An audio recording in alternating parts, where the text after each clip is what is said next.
जय श्री कृष्णा। राधे राधे। कैसे हैं आप सब? आप सभी का मेरे चैनल कान्हा की भक्ति में स्वागत है। आज मैं आपको बताऊंगी कि सुबह के समय लड्डू गोपाल की सेवा किस प्रकार होती है। देखिए, हमारे लड्डू उठ गए हैं, दूध पी रहे हैं। रात भर के ये भूखे थे, इसलिए हम इनको अपने हाथों से दूध पिला रहे हैं। और दूध जब ये पी लेंगे, उसके बाद फिर हम इनको स्नान कराएंगे। अब ये थोड़ी देर बैठे रहेंगे, तब तक हम इनकी नहाने की थाल तैयार कर लेंगे। देखिए कितने प्यारे से लग रहे हैं। अब इनकी हम थाल तैयार कर लिए हैं। अब इनको हम नहलाएंगे और नहलाने से पहले एक तुलसी का पत्ता थाल में अवश्य रख लेते हैं। अब हम अपने लड्डू को इसमें बैठाएंगे और उसके बाद हम स्नान कराएंगे। अब सबसे पहले तो हम इनको उपटन लगाएंगे।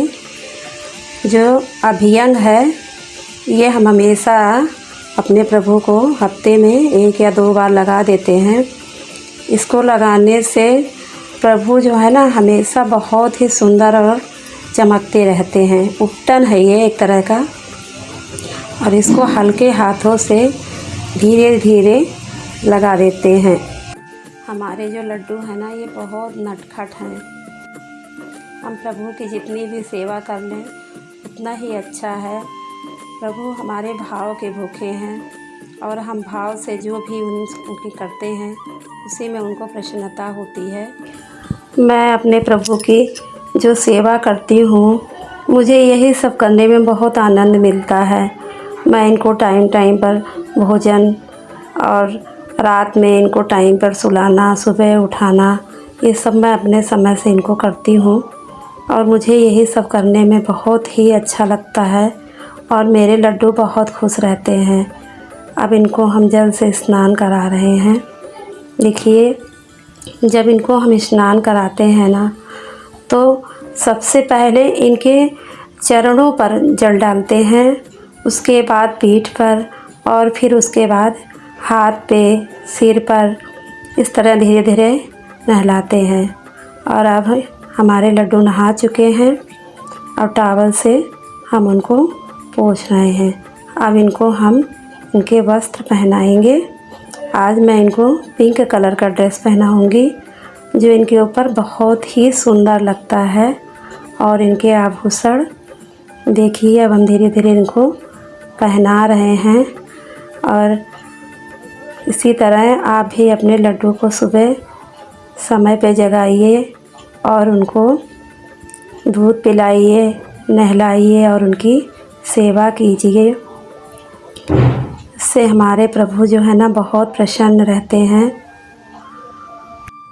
आज द्वादशी है और कल एकादशी थी, तो एकादशी पर हम अपने प्रभु का व्रत रखते हैं। जितना महत्वपूर्ण एकादशी होता है, उतना ही महत्वपूर्ण द्वादशी भी होता है। देखिए, हमने एक तुलसी का पत्ता प्रभु के शीश पे रख दिया है। प्रभु तुलसी जी को हमेशा अपने शीश पे धारण करते हैं। अब हमने चंदन उनको लगा दिया है, रोली लगा रही हूँ। और जब इसी तरह हम उनका श्रृंगार कर देते हैं तो बहुत सुंदर लगते हैं। देखिए, अब उनके हम भोग के लिए ले आए हैं। फल है, दूध, मेवा, मिठाई, मेरे पास जो रहता है सुविधा अनुसार मैं उसी सब सामान का भोग लगा देती हूँ अपने प्रभु का। और आज द्वादशी है, अभी मैं ये भोग लगा के प्रभु को फिर खिचड़ी का भोग लगाऊंगी, क्योंकि द्वादशी के दिन या तो मैं खीर का भोग लगाती हूँ या खिचड़ी का भोग लगाती हूँ। अब मैं प्रभु की धूप बत्ती करके आरती करूँगी, और आरती करने के बाद मैं पर्दा लगा के प्रभु का भोग लगाऊंगी और प्रभु का आवाहन करूंगी, ताकि हमारे प्रभु आके भोजन करें। और हम अभी आरती कर रहे हैं, और आरती करने के बाद फिर हम प्रभु को भोग लगाएंगे। हम भोग की थाली तो प्रभु के सामने रख देते हैं, लेकिन हमें पर्दा लगा के भोजन कराना चाहिए प्रभु को। तो देखिए, इस तरह आप प्रभु को आह्वान करिए, आओ भोग लगाओ मेरे मोहन, जो अमृत हो जावे जी।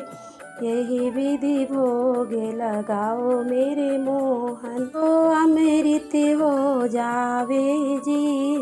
भिलनिक मेरे सुदामा के तंदुल, भिलनिक मेरे सुदामा के तंदुल, रुचि रुचि भोग लगाओ जी।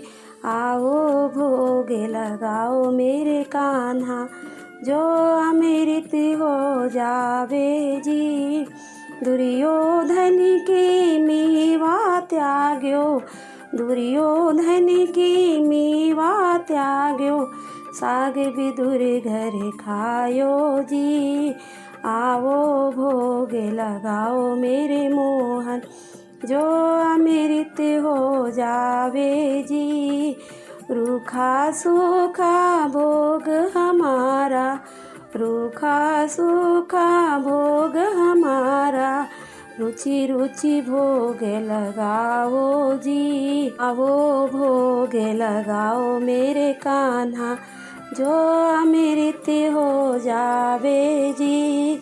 जो प्राणी तेरे भोगों को खावे, जो मानुष तेरे भोगों को खावे, प्रभु जी का दास कहावे जी। आओ भोग लगाओ मेरे मोहन, जो अमृत हो जावे जी। रुचि रुचि भोग लगाओ मेरे मोहन। इस तरह आप पर्दा लगा के सुबह के समय प्रभु का भोग लगाएं। अब इसके बाद देखिए, अब हम खिचड़ी का भोग लगाएंगे। क्योंकि आज द्वादशी है तो मैंने आपको बताया कि प्रभु को द्वादशी के दिन हम खिचड़ी का भोग लगाते हैं। तो अब ये खिचड़ी का भोग प्रभु करेंगे और इसके बाद हम इनको भोग को रख के थाल और फिर से हम पर्दा लगा देंगे, तो प्रभु का ये दूसरा भोजन हो जाएगा। और अगर आपको मेरी ये वीडियो अच्छी लगी हो तो प्लीज़ मेरे चैनल को सब्सक्राइब कर दीजिएगा, लाइक कर दीजिएगा, और ना पसंद आए तो आप डिसलाइक भी कर सकते हैं। राधे राधे, जय श्री कृष्णा।